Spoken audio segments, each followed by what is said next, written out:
সমাবেশ আজকে আমরা করলাম একাধিক ইস্যু নিয়ে।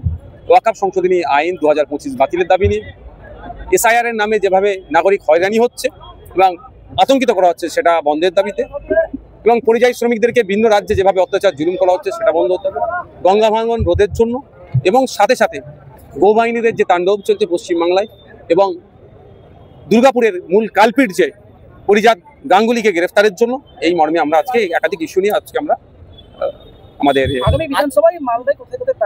দেখুন এখনই তো বলবো না কোথায় কোথায় দিচ্ছে। তো আমরা মালদা জেলার বেশ কয়েকটি সিটে প্রার্থী দেবো, যেখানে আপনারা বুঝতে পারবেন। এখন আমরা অবশ্যই প্রাথমিক পর্যায়ে মালদা জেলায় 3টে অবজারভার ঘোষণা করেছি প্রথম পর্যায়ে। সেকেন্ড ফেজ থার্ড ফেজ আমরা অবশ্যই ঘোষণা করবো সময়ের সাথে সাথে, তখন আপনারা বলতে পারবেন। দেখুন, সর্বপ্রথম ওই পরিবারটির পাশে গিয়ে দাঁড়িয়েছে ইন্ডিয়ান সেকুলার ফ্রন্টের মালদা জেলা কমিটির নেতৃত্ব কারিমুল্লাহ সাহেব, কালিমুল্লাহ হক মাস্টার, দুজন আমাদের এদের নেতৃত্বে গিয়ে দাঁড়িয়েছে, তাদের আশ্বস্ত করেছে। আমি আজকে যাবো, পরিবারের সাথে কথা হয়েছে, পরিবারের সাথে কথা বলবো, রাজ্য সরকার কি দায়িত্ব নিয়েছে কতটা নিয়েছে সেটা জানবো, পরিবারের কাছে বলবো যে আমাকে দায়িত্ব দেন। পরিবার যদি আমাকে দায়িত্ব তুলে দেয় তাহলে আমি আইনি লড়াই করে এবং আইনের বিশেষজ্ঞ যারা আছেন তাদের সাথে কথা বলে যাতে করে আমার দেশের নাগরিককে আবার দেশে ফিরিয়ে নিয়ে আসা যায়, তার জন্য আমি সর্বোচ্চ চেষ্টা করবো। তবে আমার ভরসা আইনের মাধ্যমে ওই ছেলেটিকে, মোহাম্মদ আরিফ সম্ভবত আমির শেখকে মালা পরিয়ে দেশের ছেলেকে দেশে ফিরিয়ে নিয়ে আসবো। বর্তমানে পশ্চিমবঙ্গের তৃণমূলের সরকার চলছে, কিন্তু কোথাও গিয়ে মনে হচ্ছে যে অঘোষিতভাবে বিজেপি, এটা তো আমি সর্বপ্রথম বলছি, এটা শুরু করেছি। পশ্চিমবাংলায় তৃণমূল শাসন করলেও এমন এমন কার্যকলাপ দেখছি, শুভেন্দু অধিকারী থেকে শুরু করে সুকান্ত মজুমদার থেকে শুরু করে যারা করছে তাদেরকে তৃণমূল সেইভাবে আটকাচ্ছে না। এই যে গৌবাহিনীদের তাণ্ডব থেকে শুরু করে যে মূল হতে এখনো তাকে গ্রেফতার করতে পারেনি কেন বা গ্রেফতার করেনি কেন, প্রশ্ন থেকে যাচ্ছে। মব লিঞ্চিং হচ্ছে, ধর্মীয় উন্মাদনা ছড়াচ্ছে, তারপরেও এই নেতাগুলোকে ধরে জেলের মধ্যে রাখছে না কেন? এখানে একটা জিনিস স্পষ্ট হচ্ছে, যেখানে অঘোষিত বিজেপি সরকার যেন চলছে। উত্তরপ্রদেশ, মধ্যপ্রদেশে যেগুলো আমরা দেখতাম, আর পশ্চিমবাংলাও সেটা হচ্ছে। গতকালকের কথা বলছি, গতকালকে একটা জায়গায় দেখলাম বিজেপির এক নেতা রাস্তায় বসে আছে, পুলিশ এসে সম্ভবত তার সাথে কিন্তু কথা বলতে যাচ্ছিল, জুতোটা খুলে যেভাবে পুলিশের দিকে তাক করলেন, এটা পুলিশকে শুধু অপমান নয়, আমি একজন নাগরিক হিসাবে আমাদের প্রত্যেককে অপমানিত বোধ হয়েছে। কারণ আমাদের পশ্চিমবাংলার পুলিশ আমাদের বাইরে নয়। হ্যাঁ, যে পুলিশ শাসক দলের কাছে তাদের সিটারা বিকিয়ে দিয়েছে তাদের বিরুদ্ধে আমরা সোচ্চার হই, কিন্তু ওইভাবে জুতো তুলে পুলিশকে দেখানো, ইশারা করা, এটা কোনোভাবেই কাঙ্ক্ষিত নয়। কিন্তু এর বিরুদ্ধে এখনো পর্যন্ত পুলিশের পক্ষ থেকে সেই সিটদ্বারা যুক্ত মনে পুলিশও দেখতে পাচ্ছি না যে একটা সুমোটো করেছে। তাহলে এখান থেকে বোঝা যাচ্ছে বিজেপির নেতারা যাই করবে 7 খুন মাপ, আর আমরা বিরোধীরা কিছু কথা বললেই তাদের ধরে মিথ্যা মামলাদের জেলের মধ্যে রাখার চেষ্টা করবে। তাহলে এখান থেকে একটা জিনিস আরেকটা স্পষ্ট হচ্ছে যে বিজেপিকে রাজ্যে সুযোগ করে দিচ্ছে আর অন্যান্য বিরোধীকে আটকানোর চেষ্টা করছে। স্যার, যারা এখন বর্তমানে বাইরে যাচ্ছেন তারা বাড়ি আসার পরে শিক্ষক বা অভিভাবককে জিজ্ঞাসা করছে যে বাইরে যাবো কি কি ডকুমেন্ট নিয়ে যাবো, তারা একটু আতঙ্কিত হয়ে যেত। একটু স্যার এলাকাবাসীর জন্য কিছু বলেন। দেখুন, ওই আতঙ্কিত কাটানোর দায়িত্ব তো আমাদের নয়, ওই আতঙ্কিত কাটানোর তো আমাদের দায়িত্ব নয়, ওটা রাজ্য সরকারের দায়িত্ব। তারপর আপনি যেমন প্রশ্ন করেছেন তার উত্তর আমি দিচ্ছি। যে ডকুমেন্টসগুলো আছে সেগুলো নিয়ে যাক। আর একটা যে ডকুমেন্ট সবসময় চাইছে অনেক ক্ষেত্রে, লোকাল এমপিএমএল এর একটা রেসিডেন্সিয়াল সার্টিফিকেট। কারণ আমার ভাঙড় থেকে প্রচুর ছেলে বাইরে থাকে, তারা আমাদের কাছ থেকে নিয়ে যাচ্ছে, আমরা তার ছবি দিয়ে রেসিডেন্সিয়াল সার্টিফিকেট আমরা দিই, কিন্তু ছবি দিয়ে অ্যাটেস্ট করে দিলে ওটাও ভ্যালিড পেপার বলে গণ্য হচ্ছে।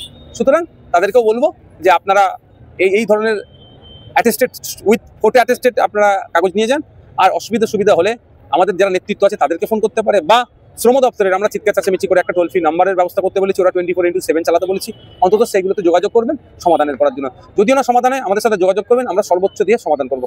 আমরা এটা দেখেছি গত 2-3 দিন আগে আপনি বলেছিলেন যে জয় বাংলা স্লোগানটা বাংলাদেশের নাকি, বিভিন্ন সোশ্যাল মিডিয়ার মাধ্যমে দেখা যাচ্ছে যে জয় বাংলা স্লোগানটা বাংলাদেশে বলে দাগিয়ে দেওয়া হচ্ছে, কিন্তু কোথাও গিয়ে মনে হচ্ছে যে বিজেপি যেমন বলছে যে জয় বাংলা স্লোগান, বিজেপি যদি বলে পূর্বে সূর্য ওঠে পশ্চিমে অস্ত যায়, আমাকে তাহলে কি তার উল্টো বলতে হবে নাকি? বিজেপির সাথে সুর মিলে যাবে না, হলে আমাকে বলতে হবে পশ্চিমে সূর্য ওঠে পূর্বে অস্ত যায়।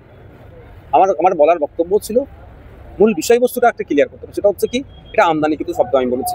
যদি আমার এই শব্দের মধ্যে ভুল থাকে আমাকে ধরিয়ে দিই। বিজেপি বলেছে বলে আমি বলেছি বলে সুরে মেয়েছে, এটা আমি বিশ্বাসী নয়। মনে হয় যদি আমার বলার মধ্যে কিছু ভুল থাকে, তত্ত্বগত যদি ভুল থাকে আমাকে ধরিয়ে দিলে আমি শুধরে নেবো। আমি নিজেকে সবসময় ছাত্র মনে করি, শিক্ষক নয়। ছাত্র হিসাবে আমাকে যদি কেউ ভুল ধরিয়ে দিতে পারে আমি করবো। কিন্তু আপনি বিভিন্ন জায়গায় গিয়ে সার্চ করলে দেখা যাবে সেই সময় 1971 সালে সম্ভবত এটি ফেমাস হয়েছিল, আপনার ওই মুক্তিযোদ্ধারা যখন এটা ছিল, তারপরে ব্যাপকভাবে এই শব্দ, এই জয় বাংলা এটাকে অ্যাডাপ্ট করেছিল তৎকালীন মুজিব যিনি ছিলেন হাসিনার মুজিবুর রহমান, বঙ্গবন্ধু মুজিবুর রহমান সাহেব, উনি অ্যাডাপ্ট করেছিলেন। ঠিক যেভাবে খেলা হবে শব্দটা বাংলাদেশ থেকে ধার করা হয়েছে, এই মর্মে আমি বলেছি। তবে একটা কথা বলবো, জয় বাংলাটা আজকে বাংলার ঐতিহ্যকে নয়, এটা একটা রাজনৈতিক দলের দলীয় স্লোগানে পরিণত করছে। ঠিক যেমন জয় শ্রীরামকে হিন্দুদের নয়, বিজেপির তার রাজনৈতিক স্লোগান হিসেবে ব্যবহার করার চেষ্টা করছে। জয় বাংলা বলবো আর বাংলার মাধ্যমে স্কুলগুলো বন্ধ হয়ে যাবে, সেই জয় বাংলার তাহলে কতটা সার্থকতা থাকলো? জয় বাংলা বলছি, জয় বাংলা বললাম, ইউসুফ পাঠানকে বাইরে থেকে নিয়ে এসে এমপি করে পাঠিয়ে দিলাম, শত্রুঘ্ন সিনহা, কীর্তি আজাদ, কি সাকেত গোখলে নাকি আছে একজন রাজ্যসভার এমপি, তো ওটা জয় বাংলা বলছে, আর সব যত বাংলার বাইরের ভিন্ন ভাষায় কথা বলে তাদেরকে এমপি করে পাঠিয়ে দিচ্ছি। এটা কত যৌক্তিকতা? বহুবার মালদা কালীচকে আসছেন, মালদহ জেলার কালীচক একটা বৃহত্তর অংশ মালদা জেলার, এখানে কি কি সমস্যাগুলি আপনি আপনার নজরে কি কি? একটা নয়, একাধিক সমস্যা আছে। এই সমাধানের জন্য তো শাসকের দরকার। আমরা নোট করিয়ে দিই, গঙ্গা যদি এটা গঙ্গার পাট পড়ছে না, মানিকচক থেকে গঙ্গার পাট পড়ছে, এখানে আরো উন্নততর ট্রান্সপোর্ট ব্যবস্থা হওয়া দরকার। সেটা নয়, রাস্তাঘাটের দুরবস্থা, হসপিটাল ফ্যাসিলিটি, এত জনসংখ্যা, এখানে একটা আপনার ধরুন না ফায়ার ব্রিগেড সেন্টার নাই, তো এই ধরনের একাধিক ইস্যু আছে। এখানে এত বড় একটা মার্কেট, ঠিকমতো পর্যাপ্ত আলো নাই, কালিয়াচক থেকে শুরু করে সুজাপুর পর্যন্ত আলো নাই। অনেক মানুষ এসেছে বিভিন্ন এলাকা থেকে, আপনি দেখলেন প্রায় কতক্ষণ কেমন আমার আন্দাজ নেই, মানুষ সম্পর্কে আমার জ্ঞান নেই।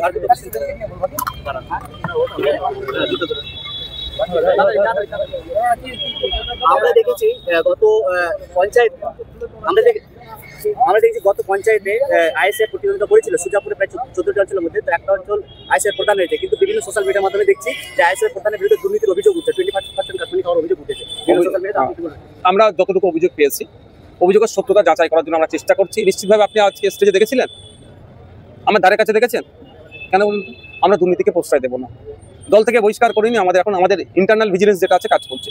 যদি আপনাদের কাছে কোনো স্ট্রং এভিডেন্স থাকে, আমাদের সুজাপুরের অবজারভার, আমাদের মালদা জেলার সভাপতি আপনারা পাঠান, কথা দিচ্ছি আপনাদেরকে, আইনত ব্যবস্থা নিয়ে আসার সাথে দলগত ব্যবস্থা আমরা নেবো। আমরা কাউকে কোনো দুর্নীতি কি আমরা প্রশ্রয় দেবো না। কিন্তু অভিযোগ অনেক আছে, এখন এআই এর সময় অনেক গলাকে এআই করে ছেড়ে দেয়, সেটাও আপনাকে আমাকে জানতে হবে। কিন্তু আমি কি বললাম, অথেন্টিক যদি আপনার কাছে কোনো ইনফরমেশন থেকে থাকে আপনি দেন, আমরা কি ব্যবস্থা নিচ্ছি সেটাও দেখতে পাবেন। আর যতটুকু অভিযোগ এসেছে সেই জন্য আমরা তাকে স্ক্যানারে রেখেছি। আমরা ইন্টারনাল যে ভিজিলেন্স সেটা